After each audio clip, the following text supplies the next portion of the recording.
Hello again, this is Michael from Database Streams. What we're going to do tonight is we're going to add a few more tables. The ones related to recording artists are artists and types and artist types. Artist and types is another combination key table, but I'll explain that in a minute. But first of all, what I'm going to do is I'm going to show you what these can be used for. Alright, let's close that down. Go to charts, and we want Spotify global charts. Now I don't really use this form to add charts anymore. I just use this form to correct any errors or fill out any missing details. I basically download and import all my charts now because I've designed systems to do that. It makes it very easy and very quick, which I'm going to demonstrate now. I think it's worth 5 minutes to actually do that. So what we want to do is we want to find the next chart. To be honest, I've already set this up, but I'm going to go and show you the routine of it anyway. So we want November 16th, and go to next or last. Well, if I go to last, it will take me. Go to last, it will take me that one. Right, so I've got to find that again. Right, so November 16th, 2017. But I haven't quite finished 2017 yet. Go next. Right, now if we click on the actual button there, the internet button, you can see it brings up Spotify on that week's chart. Alright, it's got that little download button there. You download them as CSVs, but you need to actually convert them to XLS files, which I'll show in a minute. Because my program doesn't like the CSV format, so you just open them up and save as, and it will convert them. So close that down. As you can see, it's 23rd November 2017. It's got nothing in it. You'll see just how easy it is to download stuff now. I open up Spotify charts. This you'll notice this is the same as this one here. Alright, I've built all my systems, so if you learn one, you have a good chance of knowing what all the other ones do.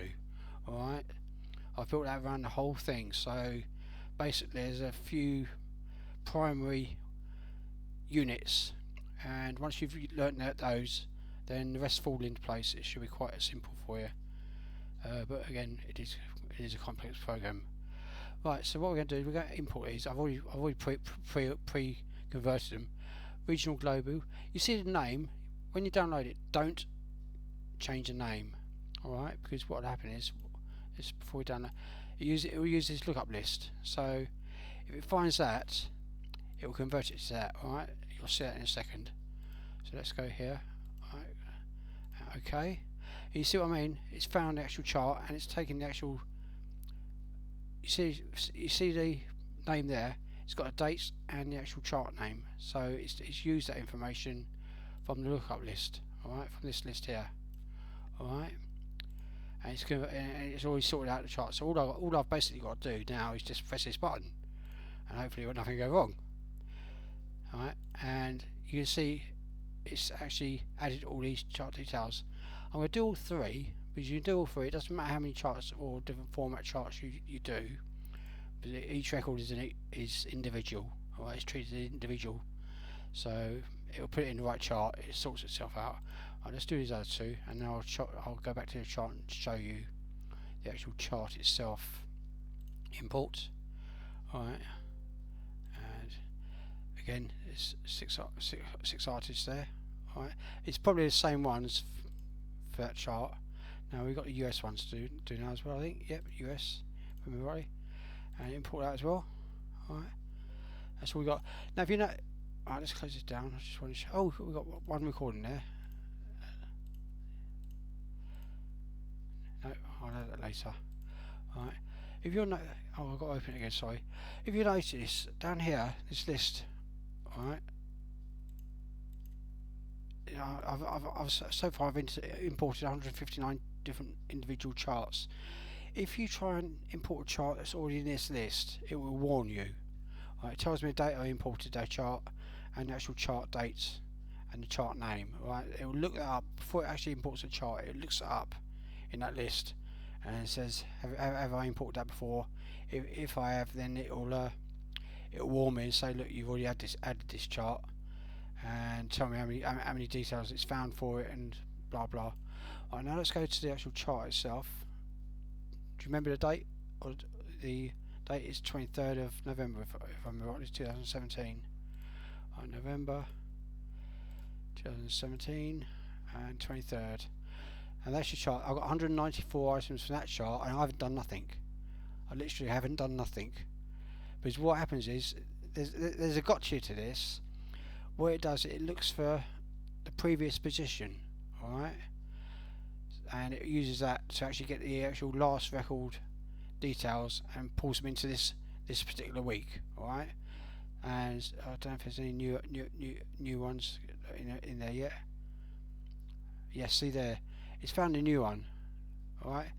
Because what it does, it also find if it can match that and match that, alright, it will add it because it's found the artist, it's found the record for that particular artist, so it'll add that as well, and that will be the same for all three charts. Alright, there's 197 there, so I've only got 3 items to add, and this one is 192, so I've got 8 items to add, and you see all the streams are there and everything. Alright, but as I said, there is a gotcha. If like Spotify mess up their positions one week, this system can compound it if you don't catch it.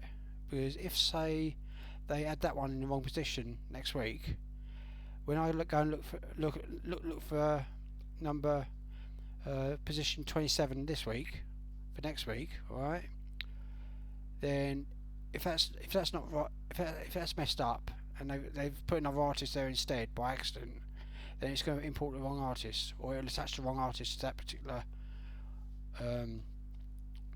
position. Alright, so you have to just keep an eye on that. But other than that, it's a brilliant little system and I love it because it makes it so easy. Alright, so that's that. And alright, what we're going to do now is I'm going to take you back to the database, our new little database. Let's go into here. Again, I'm going to try and do these two, and I might actually have a go at the what's name, but I'm going to change this one again because I've missed out something there that I want to re-add. So I'll update the ERD later. Right, so let's go to create and create a table design. Alright, and we want 2 primary keys, and let's have another look at our little. So we want artist and artist type ID. Alright, so that's artist ID, and that is going to be number. Alright, get rid of that 0, hate zeros there, and artist type ID. I always do that.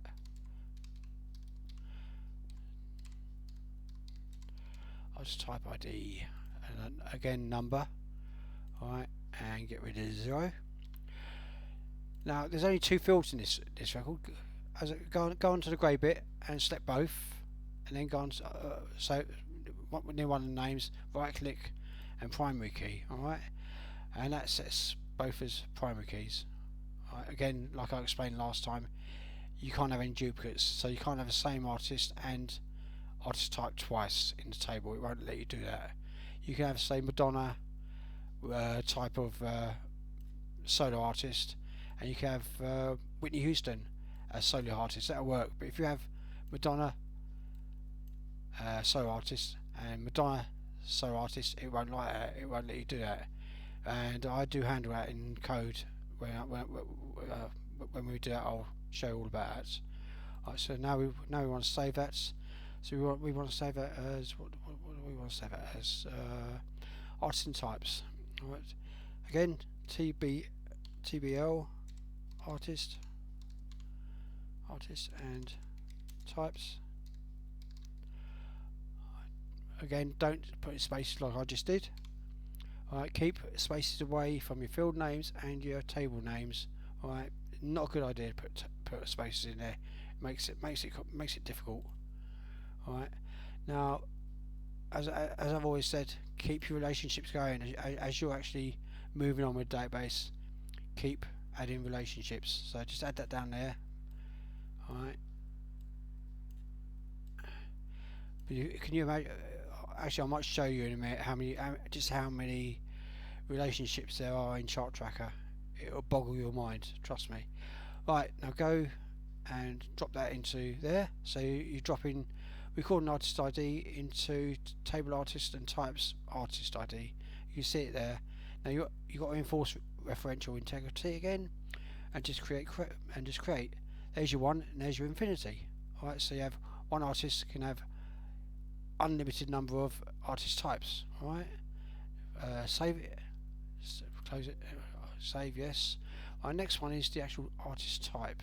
This is the actual table I've got to change a little bit because I was going to do it some other way, but the way I'm doing it now in Chart Tracker is much better than the way I was going to do it. So yeah, I'm going to do it that way. Right. So now we want artist type, don't we?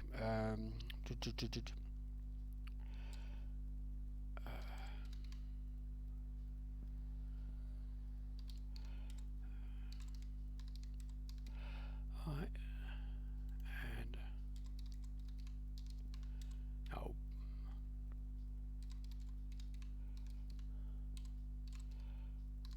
Right. Now change that short text there, artist type, make that auto number, and your primary key. All right. And the artist type. Now, you don't expect to have large names on that. You know, your combination artist, maybe 80 maximum. All right. You can always change these up, but I can't see that one being needing more than 80. All right, ever. 80 is probably a lot more than it needs, but anyway.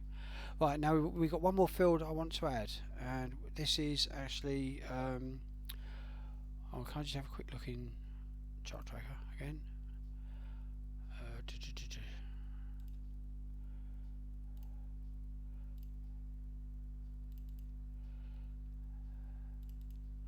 Right, so this yeah, assigned. Alright, assign.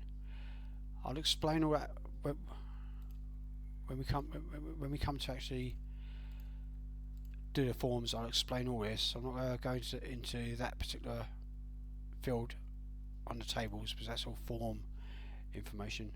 Alright, assign as. You've got to be careful of some of the names, because if you use what is known as a control name, Access has certain names it reserves, and it doesn't always tell you that you've actually used one. Like if you type in dates just by itself, it won't tell you, but it's actually a control name, because it's one of the functions that Access uses, and it can cause a few problems. So try not to actually do that. Try to keep it like as I'm doing, one or two words, and keep them together. Right, so assign as, alright, and just that's a yes no. So you want to actually default value here down the bottom here of no, alright, and format a yes no, alright. So what that'll do is later on it'll allow us to also add the actual combination artists. Again, that's a table thing, so I'll discuss all that later. Alright, and I'll update the ERD for that. Alright, so I'll save that table. So that's TBL types, artist types.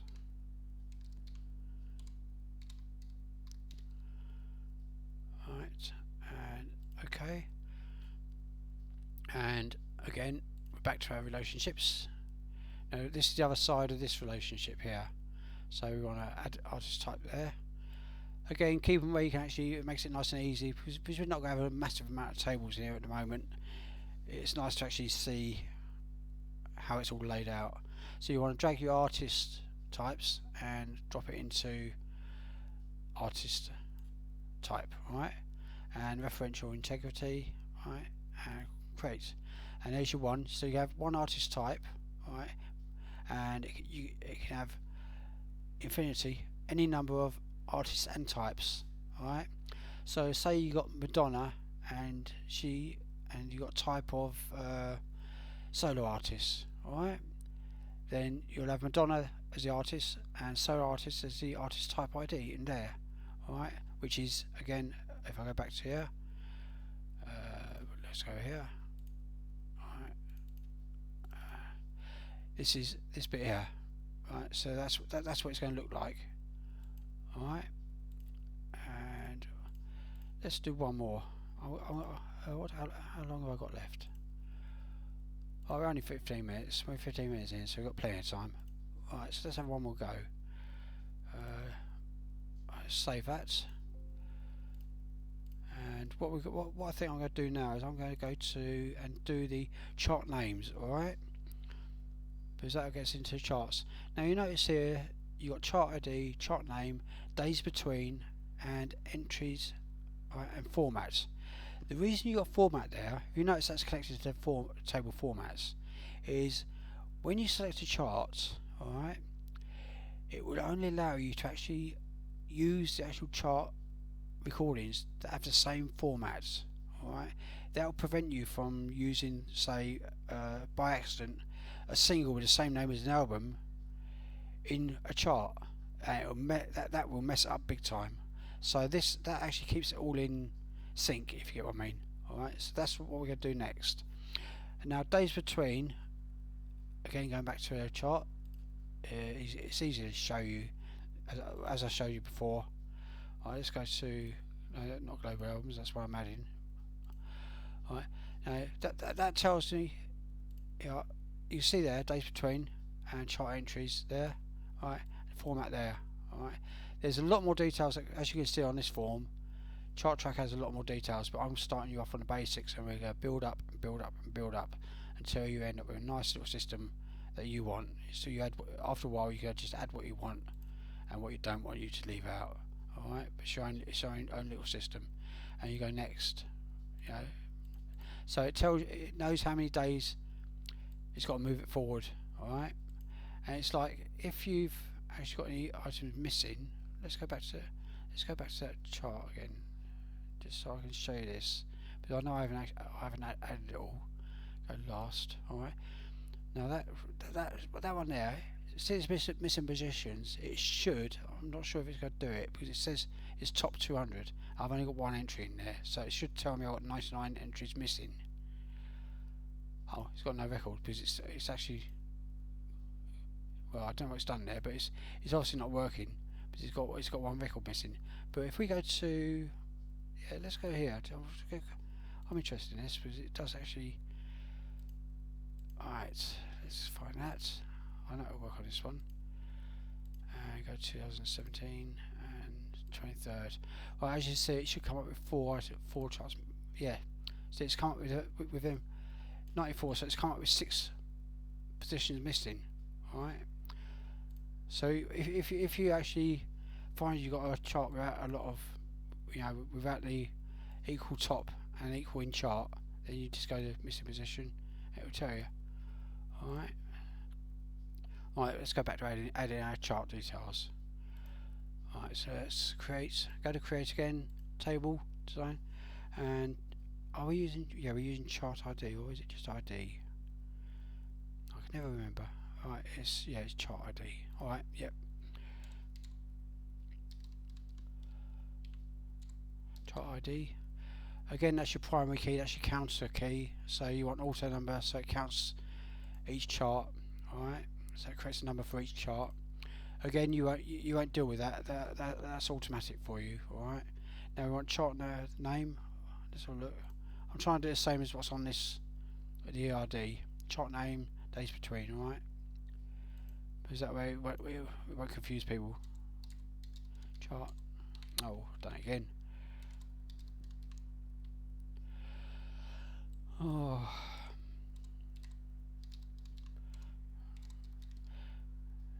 Chart name. We just want ordinary text. Leave it as 100. Alright, you can put a little bit more. No, actually, I'll make it 120. I think if I remember rightly, I had to make that 120. Now, days between.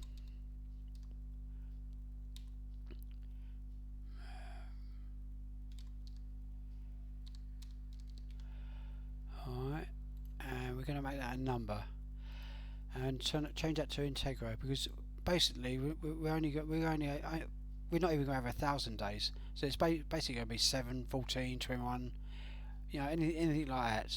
You know, so it's going to be a very small number. You could actually use even a smaller byte, but I'd rather use an Integra for that. And let's have a look at this entries.